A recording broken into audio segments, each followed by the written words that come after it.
Black Panther Wakanda Forever. Guys, this was the most anticipated movie for the rest of 2022 for me easily as a big Marvel fan. We've been pretty hit or miss this year with the MCU, but hopefully Ryan Coogler could right the path. And he wrote and directed this follow-up to the culturally important movie that he also made from 2018, starring the iconic Chadwick Boseman. And we're following the people of Wakanda as they fight to protect their nation from intervening world powers in the wake of King T'Challa's sudden death. And as the Wakandans strive to embrace their next chapter and pick up the pieces, the heroes must band together with Nakia and Everett Ross to forge a new path for their beloved kingdom, all while new threats emerge like the underwater Tolokans led by the menacing Namor. Writer-director Ryan Coogler I don't think has missed once. Before he even made the first Black Panther movie, which I was stoked for just because of his involvement, he made this masterclass back in 2015, which honestly reinvigorated my love for movies when I first started working at a movie theater fresh out of high school. And just to provide some backstory for you,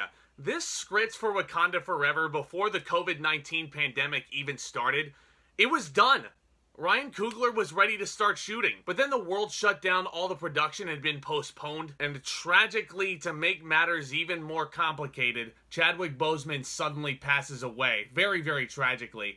I remember the day Chadwick Boseman died. I was sitting in a theater. I was actually waiting for the New Mutants to start at my local drive-in, because drive-ins were the only thing open where I'm from. And I was scrolling through Twitter, and I kid you not, I look at that tweet that announces Boseman's passing, and I was like, you're joking, right? This has got to be fake. But no, lo and behold, trending worldwide tributes to Chadwick Boseman everywhere, and my heart shattered. And then the gears started turning.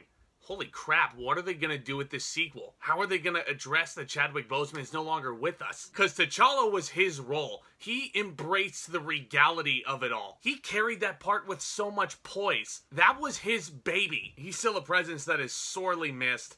And this is a movie that, honestly, man, there were parts of it that were really, really tough for me to watch, just emotionally speaking. Like, I felt the waterworks welling up. I really did. Especially as you bookend the movie with that funeral scene that you see in the trailer at the very, very beginning of the film. It's not really a spoiler because we see that in the trailer. Man, man, that was tough to get through. But I think Ryan Coogler handles this material with so much class. Again, I do not envy the position he was in after Boseman's passing to really pick up the pieces and create a new movie from scratch after it was done. He was ready, and they created a whole new narrative here, and they gave the character of Shuri, T'Challa's younger sister, played by Letitia Wright, a lot more screen time. And let's just say that Letitia Wright is up for this challenge, and she carries a lot of that Chadwick Boseman swagger. I will tell you that much.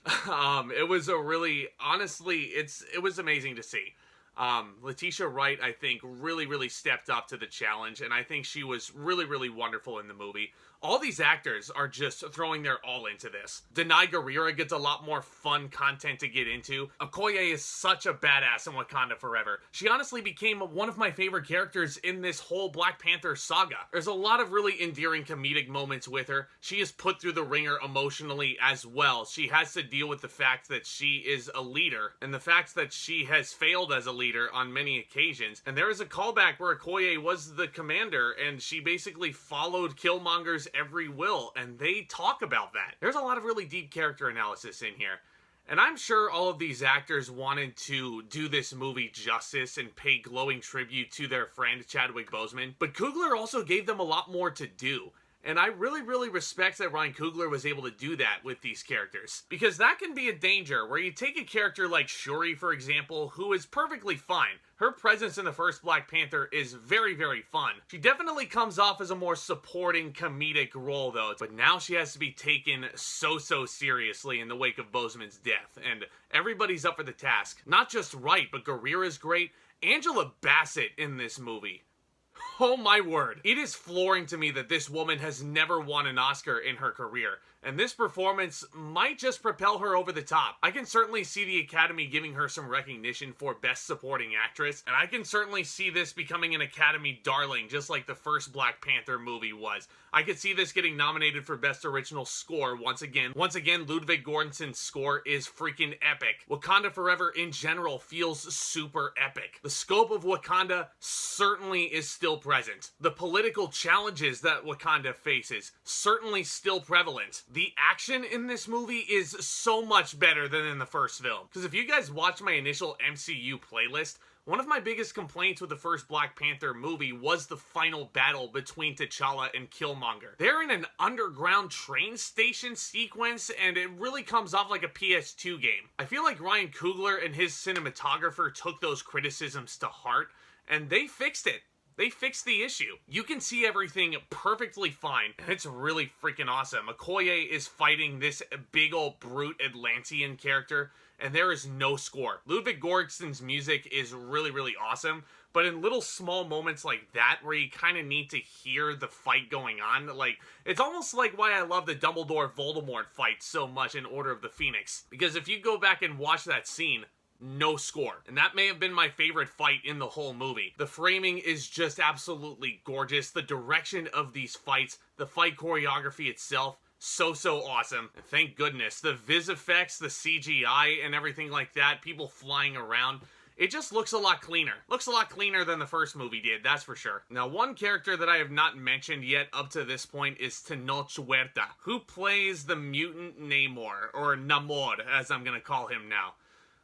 Oh my god, what a great villain. And it honestly just makes me so happy to see this representation up here. I think the Latino community in general is going to be super inspired by what Namor was doing here. Not because of his villainous antics, but you understand why he's doing the things he's doing, which will draw some comparisons to Killmonger inevitably. But I have a friend, and some of you might know this friend. His name's Francisco. I saw the movie with him last night. He was super inspired by seeing Namor on the big screen.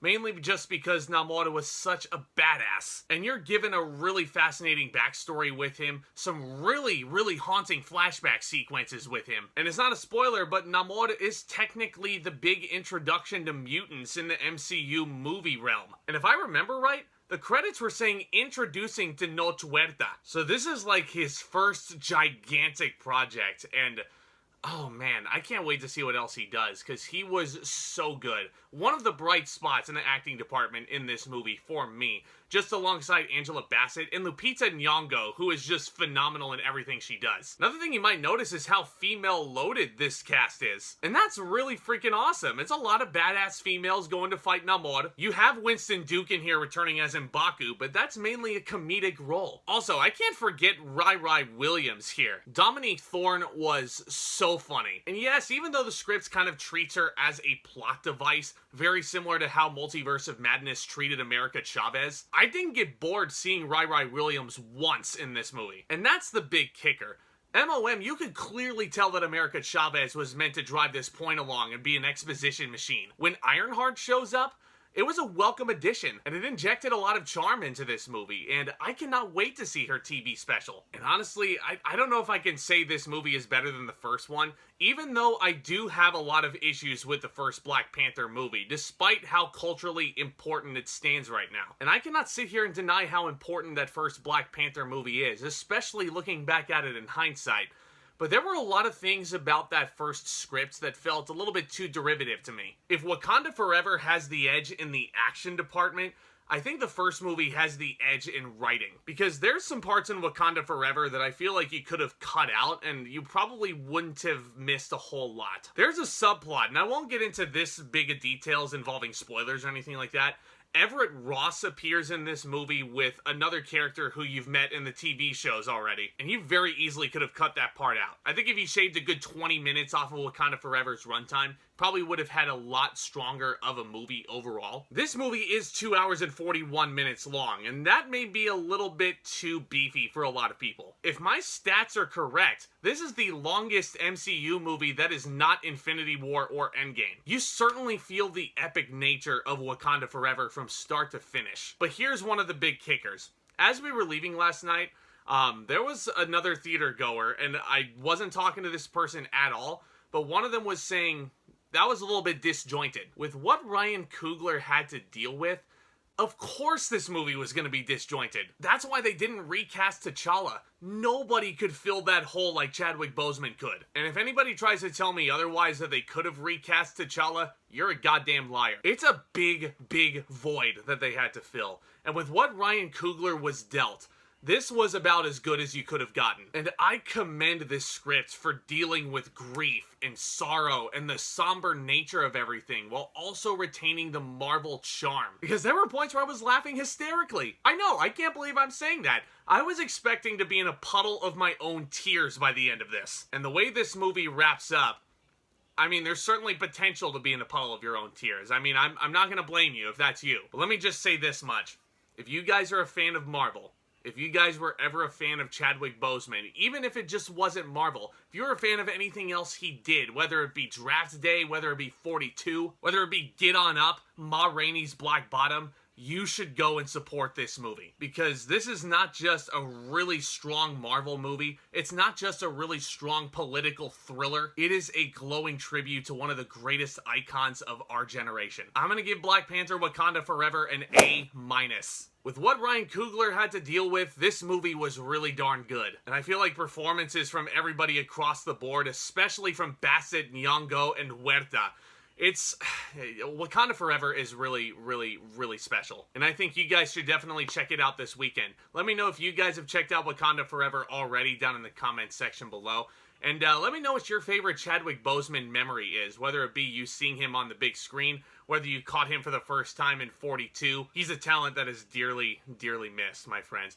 If you guys are new to the channel, I'm always here talking about all things Marvel on the regular. I cannot wait to talk about Quantumania this upcoming February. But this is the last Marvel project of Phase 4, and a very up and down Phase 4. You've got some really good movies out. You have Black Panther Wakanda Forever, which is an emotional roller coaster, and a lot of people have called the entirety of Phase 4 disjointed. I'm not going to sit here and disagree with that. I'm not going to say you're wrong, but we certainly got a lot more good than bad, in my personal opinion. And if you guys want to keep discussing Marvel into Phase 5 and beyond, do consider becoming a subscriber. It's completely free. Also, tap on that notification bell so you don't miss a second more of the action. And please hit that thumbs up on your way out. Likes really, really help this channel. It really, really helps these videos get out there to help continue grow this community. Stay tuned for more reviews very, very soon. Looking forward to seeing Strange World and Glass Onion towards the end of the month. It's going to be a lot of fun. Y'all are the best, guys. Thank you so much for tuning into this video and clicking on it. Y'all are the best, and continue to talk movies. Keep loving movies. With all that being said, back talk, commence. Wakanda Forever!